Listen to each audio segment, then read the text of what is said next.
যাকে কাছের থেকে দেখলে ভাগ্য খোলে দেখলে, গাছ দূরের থেকে দেখতে ছিল আল্লাহর রসুলকে, মন ভরতে ছিল না, দোয়া করছেন মালিক দূরের থেকে দেখি মন ভরে না, একটু কি কাছে আসার অনুমতি দেওয়া যায় না? তোমার বন্ধুকে একটু কাছের থেকে দেখবো। মানুষের মতো হাঁটতে হাঁটতে আল্লাহ রসুলের মাথার সামনে আইসা দাঁড়ায় গেছেন, মন পড়ে আল্লাহর রসুলকে দেখছেন, আবার জায়গায় চলে গেছেন। ঘুমের থেকে উঠছেন তো জাবের রাদিয়াল্লাহু তাআলা আনহু বলতেছে, ইয়া রাসূলুল্লাহ দেখলাম তো দেখলাম কি? বলে কি দেখছিস? বলে ওই গাছ মানুষের মতো হাঁটতে হাঁটতে আসছে, আপনার মাথার কাছে দাঁড়ায়া আবার মানুষের মতো হাঁটতে হাঁটতে চলে গেছে। তো আল্লাহর রসুল বলছে ও দূরের থেকে দেখতে ছিল, মন ভরতে ছিল না। তো হাত উঠায় দিছে, মালিক এত কাছে বন্ধু আসলো, আপনার বন্ধু আসলো, আমি দূরের থেকে দেখা মন ভরে না, একটু কি অনুমতি আমাকে দেওয়া যায় না যে আমি একটু মাথার কাছে দাঁড়ায় দেখবো, নিজের মনটাকে ভরবো?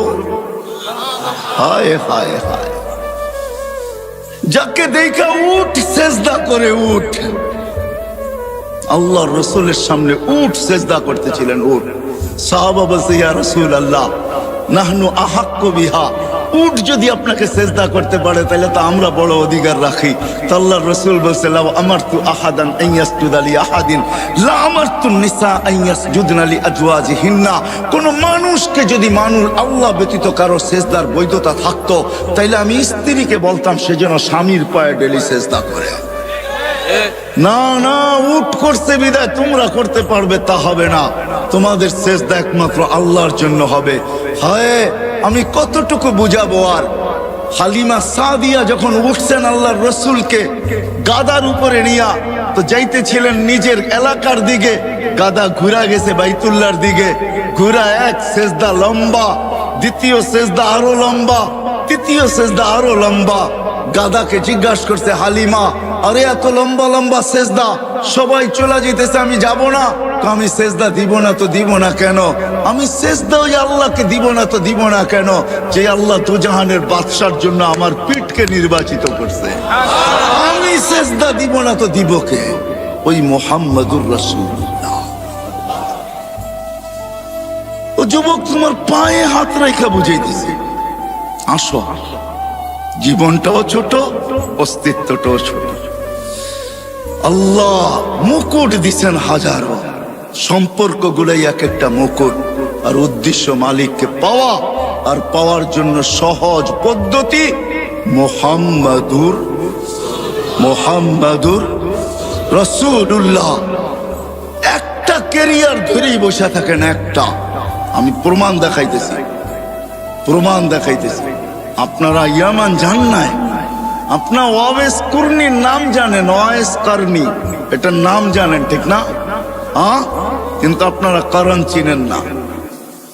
আমি চিনি করণ, আমি 4 বার গেছি, 4 বার ইয়ামান। কয়বার? টানা 4 বার গেছি। আমি জানি করণ থেকে মদিনা দূরে, তো দূরে কতটুকু আমি জানি, মদিনা দূরে কতটুকু। অবেস আল্লাহর রসুলের জামানায় ছিলেন, সাহাবি হইতে পারেন নাই। অবেস সাহাবি হবে তো হবে কি কইরা? মাকে রাইখা যাবে তো রাইখা যাবে কার কাছে? মাকে ঘুম পাড়াবে তো ঘুম পাড়াবে কে? মাকে খাওয়াবে তো খাওয়াবে কে? ঘুমের থেকে উঠাবে তো উঠাবে কে? মার গোসল করাবে তো করাবে কে? মার সেবা করাবে তো করবে কে? অবেস মাকে ছেড়া যান নাই, কেননা এটাও আল্লাহর রসুলের আদর্শের একটা আদর্শ যে মা আর বাবা, এটাও আল্লাহর রসুলের একটা আদর্শ। অবেস মাকে ধরা পড়া ছিল, সাহাবি হওয়ার সুযোগ পায় নাই, একটা আদর্শকে ধরা পড়া ছিল। বিদায় আল্লাহ অবেসকে চমকাইছে এতটুকু, বলছে বন্ধু অবেস সাহাবি হইতে পারে নাই, কিন্তু আমি আপনাকে বলতেছি বলা যান, যে অবেসকে পাবে সে যেন আপনার উম্মতের জন্য অবেসের হাত দুটা উঠাইতে বলে, কেননা অবেস হাত উঠাইতে দেরি, আমরা কবুল করতে দেরি করি না। কেননা অবেস আপনার একটা আদর্শ নিয়ে পড়া আছে, মা মা মা, মাকে ছেড়া যাবো তো যাবো কি করে? একদিকে সাহাবিয়ার টানতেছে, একদিকে আল্লাহর রসুলের দিদার টানতেছে, একদিকে সাহাবি হওয়ার কি সৌভাগ্যকে নেওয়া টানতেছে, আরেকদিকে বলতেছে মা নবীর আদর্শ রেখা যাইতো যাই কি করা, সাহাবী হইতে পারেন না। আল্লাহর রাসূল বলছে ওমর কেউ পাবে না কিন্তু তুমি পাবে, আলী কেউ পাক আর না পাক তোমরা দুইজনে পাবে। যখনই অবেশকে পাবে তো বলবে আমাদের জন্য যেন হাত উঠায়া দেয়, আমার উম্মতের জন্য যে হাত উঠায়া দেয়, আর তোমাদের জন্য দোয়া করায় নিবে। আর রাখো আমার এই জুব্বা, অবেশকে পাইলে আমার জুব্বা অবেশকে পড়ায়া দিও। এক আদর্শ নিয়েছিলেন। চলেন, এটা এত আশ্চর্যজনক না। আশ্চর্যজনক তো সামনেরটা। অবেশকে যেদিন মার সেবার বদলা দিবে আল্লাহ, জান্নাতের গেটে দাঁড় করায় দিবে। অবেশ যখন জান্নাতে ঢুকতে থাকবে তো আল্লাহ থামায়া দিবে আর বলবে অবেশ আজকে জান্নাতি দোজখী সবাইকে আমি দেখাইতে চাই, তুমি যে আমার নবীর একটা আদর্শ নিয়ে পড়া ছিল, সাহাবী হইতে পারো না, তাবেই হইছো, ওই মার সেবার বদলা আজকে জান্নাত জাহান্নাম সবাইকে দেখাবো। কি দেখাবেন? তো আল্লাহ ঘোষণা দেয় অবেশ জাহান্নামে যার উপরে তুমি আঙ্গুল উঠাবে তোমার আঙ্গুলের ইশারায় তাকে আমি জান্নাতে দিব। অবেশ আঙ্গুল উঠাইতে থাকবে, কাতারে কাতার জান্নাতে যাইতে থাকবে।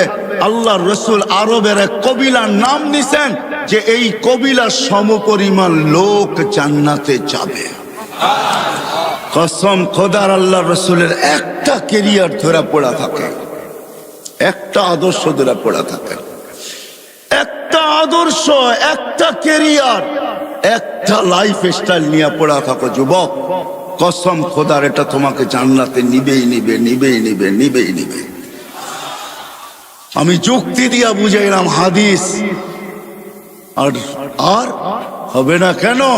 আল্লাহর রাসূল এই উম্মতের জন্য হারিসুল লাকাদ জাআকুম রাসূলুম মিন আনফুসিকুম আজিজুন আলাইহি মা আনিতুম হারিসুম বিল মুমিনিনা রাউফুর রহিম।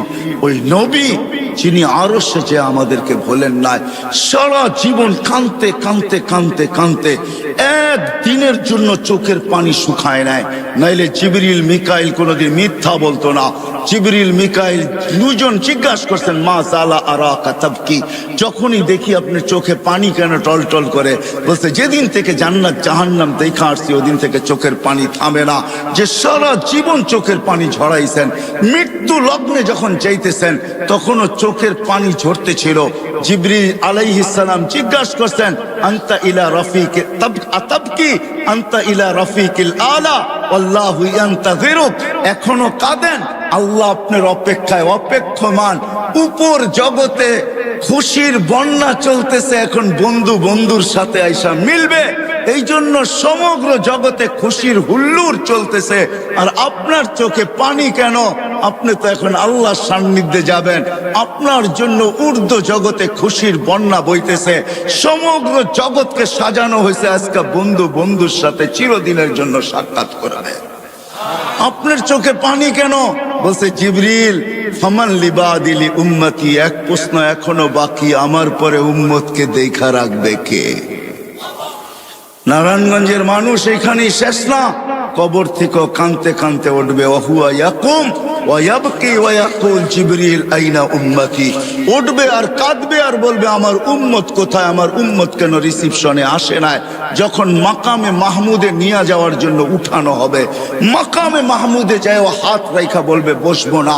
আল্লাহ বলবেন কেন বসবেন না? বলে আমার উম্মতকে, পিপাসিত উম্মতকে আমি বসলে পানি পান করাবে তো কে করাবে? আমি তো দুনিয়াতে বইলা আসছি মাওয়াইদুকুমুল হাউজ, উম্মতকে কানে কানে বইলা আসছি সাক্ষাৎ হাউজে কাউসারে সর্বপ্রথম হবে, আমি নিজের হাতে তোমাদেরকে পান করাবো। ঠোঁট উম্মতের হবে, হাত আমার হবে, আমি লাগায়া পান করাবো আর বলবো লা তাসমান বাদাহা আবাদা, আর কোনোদিন পিপাসা তোর কাছে আসবে না। এই পানি কে পান করাবে? তারপরে পুলসেরাতে মিজানে দৌড়াবো, পাল্লা যদি সামনে না ঝোঁকে তো এখানে দাঁড়াই হাত উঠাবো আর চিৎকার দিয়া বলবো আমা কুলতালি, আপনি কি আমাকে বলেন নাই সাউফা ইউতিকা রাব্বুকা ফাতারদা, আপনাকে রাজি করা ছাড়বো। আমার উম্মতের পাল্লা সামনে ঝোঁকে না, আমি রাজি হব তো হব কি কইরা? এরকম ভাবে সুপারিশ করে পাল্লা সামনে ঝুঁকাবো, আবার ছুটবো পুলসেরাতে। কেউ ওইখানে ফাইসা গেল কিনা? যদি ফাইসা যায় থাকে তো দুরুদের গাঠি নিজের মাথায় কইরা নিব, উম্মতের মাথায় রাখবো, যেগুলো আমরা দুনিয়াতে আজকে পড়তেছি, আর দুরুদের গাঁটটি দিয়া বলবো ফা বুরু সালিমিন, যাও তুমি শান্তির সাথে পার হয়ে যাও। আমি বসবো না। যেই নবী কিয়ামতের মাঠে পর্যন্ত উম্মতি গুলা চিৎকার দিবে। আসেন, এই ছোট্ট জীবনটা, ছোট্ট অস্তিত্বটা, এই ছোট্ট হায়াতটা, ছোট্ট অস্তিত্বটা, এর সাথে সংযুক্ত যত কিছু ওই মালিককে রাজি করার জন্য, আর মালিক মুহাম্মদুর রাসূলুল্লাহর মাধ্যমে রাজি হবে। এই জন্য পাক্কা ওয়াদা করি আজকে যে না, ওয়াদ যদি আমার বুঝে আইসা থাকে, দিলে লাগা থাকে, আমি যুবকদেরকে বলবো নবীর আদর্শে আদর্শবান হব, নবীর আদর্শ শিখবো, নবীর কেরিয়ার শিখবো, নবীর লাইফ স্টাইলকে নিজের লাইফ স্টাইল বানাবো। ওয়াদা পাক্কা? বিলকুল। আল্লাহ কবুল করুক। কিন্তু নবীর আদর্শের ভিতরে, নবীর আদর্শের ভিতরে সবচেয়ে বড় আদর্শ যেটা দুনিয়াতে আসতে দেরি, ওই আদর্শের মেসেজ আমাদেরকে দিতে দেরি করেন নাই। আর যেদিন দুনিয়ার থেকে যাইতেছিলেন ওই দিন এই চিৎকার দিতে দেরি করেন নাই, আসসালা আসসালা ওয়া মা মালাকাত আইমানুকুম। আইসো নামাজের মেসেজ দিছেন, যাওয়ার সময় নামাজের মেসেজ দিতে দিতে গেছেন। ওই নামাজ নবীর আদর্শের সবচেয়ে বড় আদর্শ। নামাজের চেয়ে বড় কোনো আদর্শ নাই। এই জন্য আজকে ওয়াদা করব যে আজকের থেকে নামাজ কোনো অবস্থায় ছাড়ব না। পাক্কা? আল্লাহ কবুল করুক। নামান। কিন্তু আমি নারায়ণগঞ্জের যুবকদেরকে এটাও বলবো, আপনি ছাড়তে পারেন, তুমি ছাড়তে পারো, মা বোনদেরকেও বলতেছি ছেড়া দিতে পারেন। কিন্তু একটা কথা শুনতে হবে, আব্দুল কাদের জিলানী যদি না লিখতেন আর উনি যদি না বলতেন, আমি কোনোদিন বর্ণনা করতাম না। আব্দুল কাদের জিলানী রহমতুল্লাহ আলাইহি লেখছেন, শুকর সকালবেলা উঠা আল্লাহকে বলে লাকাল হামদ খালাকতানি আবতারা খালকিক, ও মালিক, সৃষ্টির ভিতরে আমি সবচেয়ে নিকৃষ্ট, তারপর তোর প্রশংসা। কিন্তু মালিক, আমি নিকৃষ্ট হইলে হবে কি, আমার চোখেও আমার চেয়ে একজন বেশি, আমার চোখে আমার চেয়েও একজন নিকৃষ্ট আছে। আল্লাহ জিজ্ঞাসা করে, কে? তোমার চোখে তোমার চেয়ে নিকৃষ্ট? বসে যাকে তুমি 5 বেলা ডাকো তারপরও আসে না, ও আমার চোখে আমার চেয়েও নিকৃষ্ট। তো শুকর আল্লাহকে লজিক দেয়, লজিক। কেননা আমি মরবো, একদিন আসবে আমি মাটি হয়ে যাব। কিন্তু যাকে তুমি 5 বেলা ডাকো আর ও আসে না, উকুদুহান নার, ও তো জাহান্নামের ইন্ধন হবে। বিদায় ও আমার চোখে আমার চেয়েও নিকৃষ্ট। বিদায় আমি সবার কাছে হাত জোড় দরখাস্ত করতেছি, যতদূর আমার আওয়াজ চায়, যে আমার কথা শোনা থাকে বা শুনতেছে, আপনি নামাজ ছেড়া দিতে পারেন। যুবক তুমিও পারো, নারী মা বোন আপনারাও পারেন, কিন্তু বাইবা নিবেন, শুকরের চোখে আমি যাব তো যাব কোথায়? এই জন্য হাত জোড় দরখাস্ত, নামাজ কোনোদিন ছাড়বো, কোনোদিন ছাড়বো। আজকে থেকে নবীর আদর্শ শিখব এবং নিজের ক্যারিয়ার শিখব, লাইফ স্টাইলকে লাইফ স্টাইল বানাবো। কিন্তু শিখার ক্ষেত্র পাবো তো পাবো কোথায়? হতে পারে আজকে তো দুনিয়া বলে, এক সময় বলতো দুনিয়া যে দুনিয়াটা হাতের মুঠায়, এখন দুনিয়ারা বলে দুনিয়াটা আঙ্গুলের মাথায়, ঠিক না? টাচ করতে দেরি, পাইতে দেরি হয় না। না না না, এটা সঠিক পদ্ধতি না যে আপনি সবকিছু নেট থেকে সংগ্রহ করবেন। কেউ যদি বলে এটাও তো একটা প্রযুক্তি, মানি আমি এটা প্রযুক্তি, তাতে কিছু আসে যায় না, কিন্তু এটা নেটের থেকে না। আপনি নেটের থেকে পাইলো, কিন্তু আপনি হাইটা আসার ফজিলত পাবেন তো পাবেন কোথায়? একজন আলেমকে জিজ্ঞাসা করার ফজিলত পাইবেন তো পাইবেন কোথায়? ওনাকে দেখার ফজিলত পাইবেন তো পাইবেন কোথায়? ওনার সোহবতে অতক্ষণ সময় বসার ফজিলত পাবেন তো পাবেন কোথায়? সময় নাই আমার, নাইলে আমি দেখাইতাম যে এক একটা কত ফজিলত রাখে। চলেন একটাই শুনানি। জান ওলামা আছে, কিতাবের নাম বলে দিতেছি, লুবাবুল হাদিস আলা কওলিল হাসিস, জালালউদ্দিন সুয়ুতি রহমতুল্লাহ লেখা, ইবনে মাজাহ শরীফ সিয়াসাত, তার এক কিতাব। আল্লাহর রাসূল এটাও বলছেন যে হক্কানি আলেমদের জিয়ারত করলো সে যেন আমার জিয়ারত করলো। আরেক রিওয়ায়াতে আছে হাইয়ান, আমাকে জীবিত দশায় দেখলে যেরকম জিয়ারত হতো ওরকম জিয়ারত যেন তার সওয়াব সে পাবে। বিদায় আপনি নেটের থেকে এটা পাবেন তো পাবেন কোথায়? ঠিক না? কই পাবেন? এই জন্য শেষ কথা, আসেন এতগুলা মসজিদের উলামায়ে কেরাম আপনাদেরকে জমা করছেন আর সবাই হক্কানি আলেম, এদের কাছ থেকে নবীর জিন্দেগি শিখি, লাইফ স্টাইল শিখি, আল্লাহকে রাজি করি, মনের আশা আল্লাহ পুরা করবে, এটা আল্লাহর ওয়াদা। কেননা আল্লাহ ওইখানে যদি পুরা করে, মা তাস্তাহি বলছেন আল্লাহ কোরআনে, মা তাস্তাহি আনফুসুকুম, মনটা এইখানেও যেরকম ওইখানে ওরকমই থাকবে। বোঝা গেল মনের আশা আল্লাহ পুরা করবে। আল্লাহ আমাদের সবাইকে আমল করার তৌফিক দান করেন। ওমা আলাইনা ইল্লাল বালা। আমাদের অস্তিত্বটাও ছোট, 6 ফিট 6.5 ফিট, এটা হলো আমাদের অস্তিত্ব। 7 ফিটের খুব কমই লোক এখানে পাওয়া যাবে যারা একত্রিত হয়েছি। মনে হয় না কেউ 7 ফিট হবে, বেশির থেকে বেশি 6.5 ফিট, 6.25 ফিট।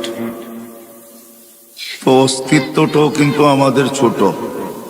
আমার কথা বোঝেন তো? সুরটুর কিন্তু হবে না, এটা আগের থেকেই বুঝা বসতে হবে যে খুব সুর হবে। সুর আমার কাছে নাই, কোত্থেকে দিব? বিদায় এরকম কথা হবে, দিলের কানে শুনলে আশা করি বুঝে আসবে। অস্তিত্বটা আমাদের অনেক ছোট, 6 ফিট 6.5 ফিট 6.25 ফিট, কিন্তু 7 ফিট খুব কম। আবার যারা একটু বেশি লম্বা হয় এরকম লোকের সংখ্যা খুব কমই। যেমন অস্তিত্বটা ছোট, এরকম আমাদের বয়সটাও ছোট, 60-70 বছর। অস্তিত্বটা ছোট ছিল, যদি বয়সটা একটু ছোট হইতো তাইলেও হয়তো মনটাকে বুঝাইতে পারতাম যে অস্তিত্বটা ছোট কিন্তু বয়সটা অনেক বড়। কিন্তু অস্তিত্ব যেমন ছোট, বয়সটাও তেমনই ছোট। 60-70 বছর এটা একটা বয়স হইল, কি বলেন? দেখতে দেখতেই তো 15টা বছর কেটে যায়, তারপরে যে প্রাপ্ত বয়স্ক হয়। তাহলে অস্তিত্বটা যেরকম ছোট, আমাদের বয়সটাও তেমনই ছোট। কিন্তু অস্তিত্ব ছোট, বয়স ছোট হইলে হবে কি? তাতে কিছু আসে যায় না। এই ছোট্ট জীবনটা কিন্তু, আর এই ছোট্ট অস্তিত্বটাকে আল্লাহ শত না হাজারো মুকুট দ্বারা সাজাইছেন। মুকুট বুঝেন? মাথায় মুকুট পড়ে না? আল্লাহ কিন্তু মুকুট দ্বারা সাজাইছেন।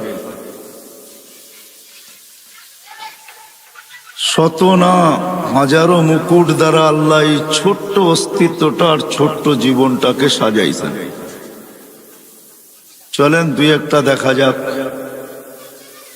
কেমন মুকুট দিয়ে আল্লাহ আমাদেরকে সাজাইলেন, নাইলে আমার আগের কথা বুঝে আসবে না। আর এখন বুঝা দরকার হলো বুঝা। বুঝা ব্যতীত কোনো জিনিস যতক্ষণ পর্যন্ত দিলে না গাথে ততক্ষণ পর্যন্ত করা সহজ হয় না। যদিও প্রতিনিয়ত প্রতিদিন নারায়ণগঞ্জের কবরস্থান ভরতেছে, মউত এটা সত্য জানি, কিন্তু দিলে গাথে নাই।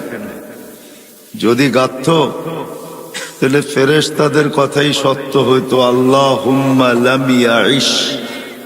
এটা ফেরেশতাদের কথা বলতেছি আমি, আর এই শব্দ হাদিসে আছে। ফেরেশতারা এই কথা কোনোদিন বলতো না, আল্লাহুম্মা লাম ইয়াইশ ফিদ দুনিয়া, যে আল্লাহ মৃত্যু যদি দিলে গাইথা যায় তাহলে একজনও তো বাস করতে পারবে না, কোনো মজাই পাবে না।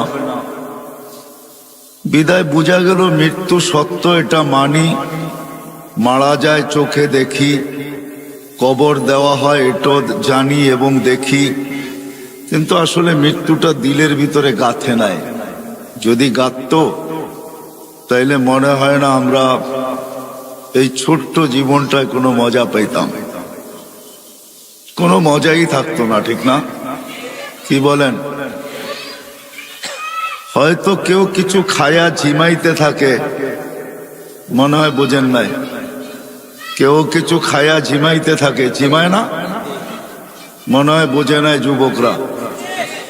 কেউ কিছু খায়া ঝিমাইতে থাকে, আর আমরা হয়তো মৃত্যুর চিন্তায় ঝিমাইতে থাকতাম, ঠিক না?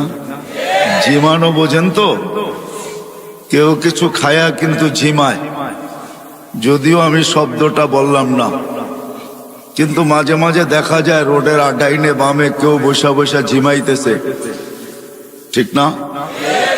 আমরাও সবাই মৃত্যুর চিন্তায় ঝিমাইতে থাকতাম। যা হোক, জীবনটা ছোট, অস্তিত্বটাও ছোট। সাজাইছেন আল্লাহ হাজারো মুকুট দিয়া। যুবকের যৌবনটাও কিন্তু একটা মুকুট। যার নাই ওকে জিজ্ঞাসা করেন কি নাই। স্বাস্থ্য যতই থাকুক, সুদর্শন চেহারা যতই হোক, হাট্টা গাট্টা যতই হোক, যত বড়ই পয়সাওয়ালা হোক, সব কিছু মানি, কিন্তু যদি মুকুট না থাকে যৌবন, তাহলে হারবাল, কলিকাতা হারবালে যাবে আর আসবে, ঠিক না? মুকুট কেউ ফিরাইয়া দিতে পারবে না। যুবকের যৌবনও কিন্তু মুকুট। কেমন মুকুট? যদি মুকুট না হইতো তাহলে আল্লাহ কোনোদিন এই কথা বলতেন না, যুবক তোর যৌবন মুকুট। কেমন মুকুট জানিস? হায় হায়, তুই আরশের নিচে বৈশা মেলা দেখবি, তোর আরশের নিচে চলতে থাকবে মেলা, আর তুই থাকবি ওই মেলায়, আর আরশের বাহিরে হইতে থাকবে হিসাব কিতাবের খেলা। সাবআতুন ইয়াযিল্লুহুমুল্লাহু তাহতা যিল্লি শাবুন নাশা ফি ইবাদাতিল্লাহ। তাহলে আল্লাহ কোনোদিন এই কথা বলতেন না, যৌবন যদি একটা মুকুট না হইতো তাহলে যুবককে আল্লাহ এই কথা বলতেন না, যুবক আরশের নিচে আমি ওই মেলায় তোকে স্থান দিব, যেই মেলায় 7 শ্রেণীর লোক ওই মেলায় থাকবে, ওরা মেলায় বিভোর থাকবে, আর আরশের বাহিরেই খেলা চলতে থাকবে, যেটাকে হিসাব কিতাব বলে। তাইলে এই হাদিস কোনোদিন আসতো না। মনে হয় বুঝাইতে পারি নাই। যৌবনও একটা মুকুট, কিন্তু বিশাল মুকুট। দুনিয়ার হিসাবও মুকুট দেখাইলাম, আবার আল্লাহ প্রদত্ত মুকুট। যৌবন যদি মুকুট না হইতো তাহলে হাদিসে কুদসি কোনোদিন আসতো না। আল্লাহ যুবককে দেখা, ওই যুবককে দেখা আল্লাহ এই কথা বলতেন না, যেই যুবক শাবাবা খুশা, যেই যুবক আল্লাহর ভয়ে নিজেকে লজ্জাপতির মতো গুটায় নিছে, তাইলে ওই যুবককে দেখায় আল্লাহ এই কথা বলতেন না। ফেরেশতাদেরকে এই কথা কোনোদিনও শুনাইতেন না, ইন্নী উবাহি বিহিল মালাইকা, ও ফেরেশতারা, আমি এই যুবককে নিয়ে তোমাদের উপরে গৌরব করি। এই শব্দ আল্লাহ কোনোদিন বলতেন না। যৌবনও একটা মুকুট।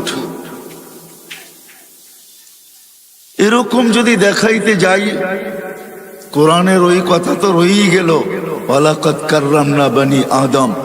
আল্লাহ বলে শ্রেষ্ঠত্বের মুকুটও তোর মাথায়। কোরআন বলতেছে শ্রেষ্ঠত্বের, তুই ছোট হইলে হবে কি? কেননা তুলনা করতে গেলে আমার কাছে সময় হবে না যে আমরা অস্তিত্বগতভাবে কতটুকু ছোট।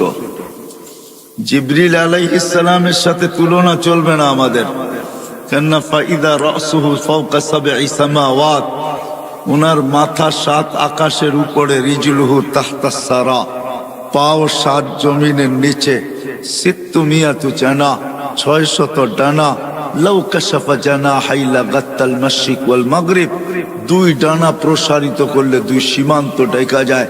ওটার সামনে তো আপনার আমার কোনো তুলনাই নাই, বিধায় ওনাকে দিয়ে আমাদেরকে তুলনা করলে চলবে না। কোনো পার্সেন্টেজ নাই। জমিনেরটা দিয়ে আমাদেরকে তুলনা করতে হবে। জমিনেরটা দিয়ে তুলনা করতেও যদি যাই তাহলে পাওয়া যায় সুলাইমান আলাইহিস সালামের দাওয়াতে যেই মাছ আসছিল সর্বপ্রথম, উনি জমিনের প্রাণীকে একবেলা খাওয়াইতে চেয়েছিলেন, অনুমতি আল্লাহ দিয়া দিছিলেন। উনি 6 মাস বৎসর বর পাকায়া যখন রেডি করছেন, আল্লাহকে বলছেন মেহমান পাঠান। আল্লাহ বলছে জল না স্থল?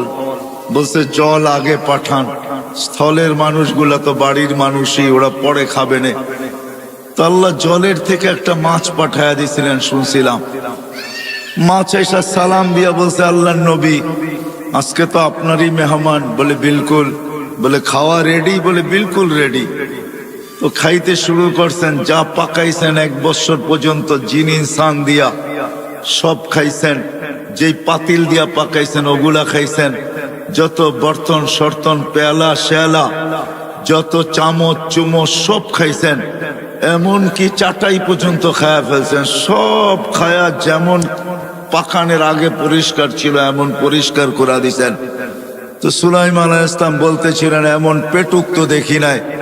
তো বলছে আল্লাহর নবী মেহমানকে এরকম ভাষায় বলা উচিত না, অন্য কেউ যদি বলতো তো মেনা নিতাম, কিন্তু আপনি আল্লাহর নবী হইয়া এরকম বললেন, তো বললেন কি কইরা? বিদায় আপনি যখন খোঁচা মাইরাই দিলেন তো আমি সত্য বলতে বাধ্য হইলাম। আল্লাহ আমাকে ডেলি এরকম 3 লোকমা দেয়, আপনি তো 1 লোকমা দিলেন, বাকি 2 লোকমার জায়গা এখনো খালি আছে। তাকে দিয়েও কিন্তু আমরা তুলনা করলে হবে না। একটা হাতি দিয়েও যদি তুলনা করি তার তুলনায় আমরা বহুত ছোট, ঠিক না? বিদায় অস্তিত্বটা আমাদের ছোট, কিন্তু অস্তিত্বটা ছোট, আবার বয়সটাও কিন্তু ছোট।